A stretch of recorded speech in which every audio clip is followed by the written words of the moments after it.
అండి, నేను సుమలత సుమ్మిని ఈరోజు గోబీ ఫ్రై ఎలా తయారు చేయాలో చూపిస్తానండి మీకు.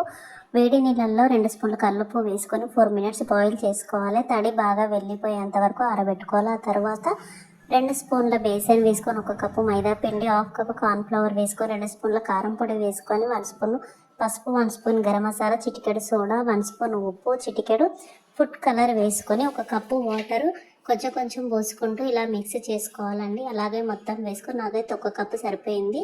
మీ ఇష్టము, మీరు ఇలా గ్రేవీ టెక్స్చర్ వచ్చేంత వరకు బాగా మిక్స్ చేసుకోండి. నేనైతే ఇందులో అల్లం వెల్లుల్లి పేస్ట్ ఇవ్వట్లేనండి. నేను అల్లం వెల్లుల్లి పేస్ట్ మొత్తంగా అవాయిడ్ చేశాను, ఎందుకంటే మేము దీక్షలో ఉన్నాం కాబట్టి.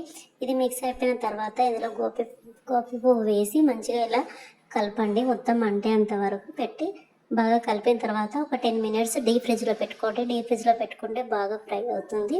తర్వాత ఒక బాండీలో కొంచెం నూనె పోసుకొని నూనె వేడెక్కిన తర్వాత డీప్ ఫ్రిడ్జ్లో నుంచి మనం తీసేసిన తర్వాత దాంట్లో కొంచెం కరివేపాకు, 2 పచ్చిమిర్చి రెబ్బలు కట్ చేసి వేసి బాగా కలిపి నూనె వేడైన తర్వాత అందులో కొంచెం కొంచెం గోపీ పువ్వు కలిపింది మిశ్రమం కొంచెం కొంచెం వేసుకుంటూ ఫ్రై చేయండి.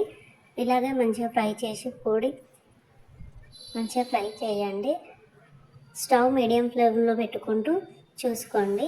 గోల్డెన్ కలర్ వచ్చేంత వరకు ఇలాగ నేను ఎలా కలుపుతున్నా అలా ఫ్రై చేసి ఈ కలర్ వచ్చిన తర్వాత తీసి టిష్యూ పేపర్లో వేయండి. ఆయిల్ అంతా అబ్జర్వ్ అయిపోతుంది పేపర్కి, ఎక్కువ ఆయిల్గా ఉండదు. అలాగే మిగిలిన మిశ్రమం అంతా ఇలాగే వేసుకోండి.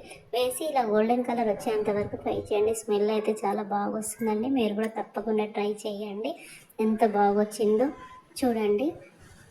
మా ఇంట్లోనైతే ఈరోజు సండే స్పెషల్ కాబట్టి మేము దీక్షలో ఉన్నాం కాబట్టి బగారా రైస్, వంకాయ మసాలా, పప్పు, ఈ ఫ్రై అండి. చాలా అద్భుతంగా ఉంది. మీరు కూడా ట్రై చేయండి.